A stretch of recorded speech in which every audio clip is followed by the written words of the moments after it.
বন্ধুরা, ভারতীয় অধিনায়ক সূর্যকুমার যাদব ঘোষণা করলেন এক শক্তিশালী প্লেইং 11 যা প্রথম টি-20 ম্যাচে ইংল্যান্ডের বিরুদ্ধে ভারতকে জয়ের পথে এগিয়ে নিয়ে যাবে।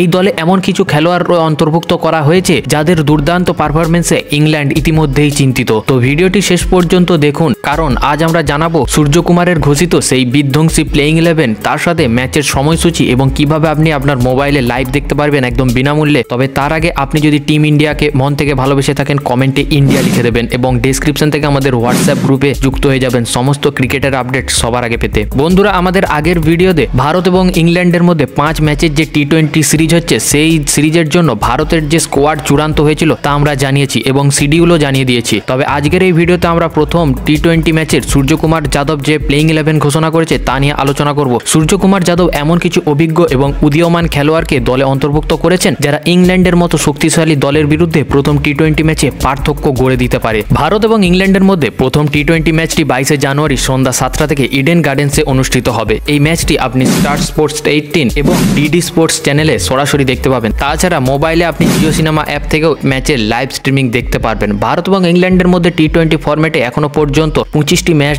অনুষ্ঠিত হয়েছে, তার মধ্যে 13টি ভারত জিতেছে এবং 12টি জিতেছে ইংল্যান্ড। ফলে ভারত সামান্য এগিয়ে রয়েছে ইংল্যান্ডের তুলনায়। তবে ইংল্যান্ড কিন্তু এই বিষয়টা নিয়ে খুবই চিন্তিত। এবার যদি সূর্যকুমারের সেই ঘোষিত প্লেইং 11-এর কথা বলি, তাহলে প্রথমে ওপেনিংয়ে থাকবে অভিষেক শর্মা এবং সঞ্জু স্যামসন। তারপরে 3 নম্বরে তিলক বর্মা, 4 নম্বরে অধিনায়ক নিজেই অর্থাৎ সূর্যকুমার যাদব, 5 নম্বরে নীতিশ কুমার রেড্ডি, 6 নম্বরে রিঙ্কু সিং, 7 নম্বরে হার্দিক পান্ডিয়া, 8 নম্বরে বরুণ চক্রবর্তী, 9 নম্বরে রবি বিষ্ণয়, 10 নম্বরে অর্শদীপ সিং এবং 11 নম্বরে মায়াঙ্ক যাদব। সুতরাং সূর্যকুমার যাদব এই শক্তিশালী প্লেইং 11 ঘোষণা করেছেন যা ইংল্যান্ডকে প্রথম ম্যাচে পরাজিত করতে পারে।